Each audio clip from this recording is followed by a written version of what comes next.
এই প্রথমবার তোমাদের সাথে আরো একটা নতুন কিছু শেয়ার করতে চলেছি। হ্যাঁ, বুঝেই তো গেছো কি করতে চলেছি। এই প্রথমবার কুলোর ওপরে আঁকছি। এই বিয়ের সিজনে এই রকম একটা সুন্দর ডিজাইন করা কুলো না হলে চলে। এখন ট্রেন্ডিং চলছে কুলোর মধ্যে বর ও বউয়ের ছবি আঁকা। সেই ট্রেন্ডিংটা মানে বর ও বউয়ের ছবিটা স্কিপ করে একটু অন্যরকম কুলো ডিজাইন করার চেষ্টা করলাম। প্রথমে কুলোর উপরে হোয়াইট কালার দিয়ে কোট করে নিয়েছি, যাতে অন্য কালার দেওয়ার সময় কালারগুলো ভালো ফোটে। হোয়াইট কালার দিয়ে কোট করে নেবার পর রেড, অরেঞ্জ আর ইয়েলো এই কালারগুলো দিয়ে কোট করেছি। এরপর পুরোটাই কালার দিয়ে করব, পেন্সিল দিয়ে কোনো রকম ড্রাফট করব না। রেড কালার ফেব্রিক দিয়ে কুলোর মাঝে আমি একটা স্বস্তিক করে নিচ্ছি। রেড কালার ফেব্রিক দিয়ে স্বস্তিকের নিচে ডট ডট দিয়ে নিয়েছি। এই স্বস্তিক চিহ্ন হিন্দু ধর্মের শুভ ও মঙ্গলের প্রতীক হিসাবে ব্যবহৃত হয়, যার অর্থ হলো মঙ্গলের জন্য সহায়ক। আর এই স্বস্তিক চিহ্ন বিভিন্ন অনুষ্ঠান, মন্দির আর বাড়ির শুভ কাজেও ব্যবহার করা হয়। আর জানো তো, স্বস্তিককে ভগবান গণেশের একটি রূপ হিসাবেও বিবেচনা করা হয়।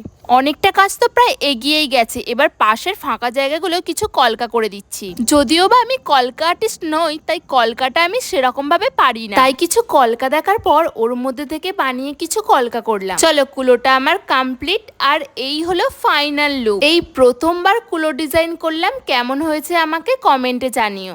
দেখা হবে আরো একটা নতুন ভিডিওতে। আজকের জন্য টাটা।